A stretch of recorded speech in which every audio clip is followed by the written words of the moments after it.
Une femme pour chaque ministère clé. Affaires étrangères, intérieures, finances. Pour la première fois, les 3 postes les plus élevés du gouvernement leur reviennent. Après 13 mois à la tête du Home Secretary, Yvette Cooper est la nouvelle chef de la diplomatie britannique. Farouche opposante au Brexit, elle fut chargée lors de son précédent mandat d'incarner une ligne plus ferme des travaillistes sur l'immigration. Un chantier hautement sensible, dont hérite sa remplaçante au portefeuille de l'Intérieur. Shabana Mahmoud, la ministre sortante de la Justice, étoile montante du Labour. Il y a un an, sa décision de libérer des milliers de détenus pour désengorger les prisons avait fait bondir l'opposition. Il ne faut pas se leurrer, le nombre de places dans les prisons va augmenter dans ce pays. Nous allons créer les 14 000 places que le gouvernement précédent n'avait pas prévues. Appréciée pour son pragmatisme, c'est en partie sur elle que son camp mise pour contrer l'extrême droite. Enfin, Rachel Reeves, la grande rescapée de ce remaniement. Il y a plus d'un an, en juillet 2024, elle était la première femme du pays nommée aux finances. C'est le premier budget de l'histoire de notre pays à être présenté par une femme. Un poste qu'elle conserve malgré un mandat marqué par une succession de mesures impopulaires sous fond d'endettement record. Cet été, les rumeurs sur son départ avaient même provoqué un effondrement de la livre. La chancelière de l'échiquier était alors apparue en larmes au Parlement. Le Premier ministre avait pris sa défense. La suite ne s'annonce pas moins compliquée pour la ministre, qui dévoilera à l'automne un nouveau tour de vis budgétaire.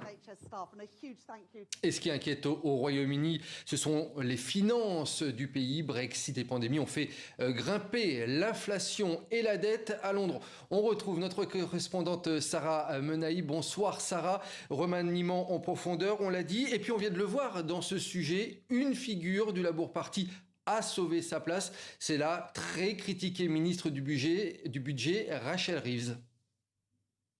Effectivement, Rachel Reeves sauve sa tête jusqu'à au moins l'annonce de son budget d'automne. Ce sera le 26 novembre prochain, un an après son arrivée. La première femme à avoir été élue à ce poste de ministre des budgets et du budget et des finances, et sous pression notamment à cause de l'état de la dette, une dette qui ces dernières semaines a atteint des niveaux records, son plus haut niveau depuis 60 ans. Alors le Royaume-Uni va-t-il avoir besoin d'un plan de sauvetage du FMI comme ça a été le cas dans les années 70 ? Certains économistes ici au Royaume-Uni se posent la question. La dette britannique représenterait aujourd'hui plus de 96% du PIB. Des réformes fiscales sont attendues dans ces prochaines semaines. Rachel Reeves est exhortée à reprendre le contrôle des finances du pays. En tout cas, en attendant, elle reste bien au 11 Downing Street au moins jusqu'au 26 novembre prochain. Et Sarah, ce week-end, c'était aussi le congrès annuel de ce qui est devenu la 3e force politique du pays, le parti anti-Europe et anti-immigration, Reform UK. Oui, effectivement, congrès qui s'est clôturé hier soir à Birmingham, dans le nord de l'Angleterre.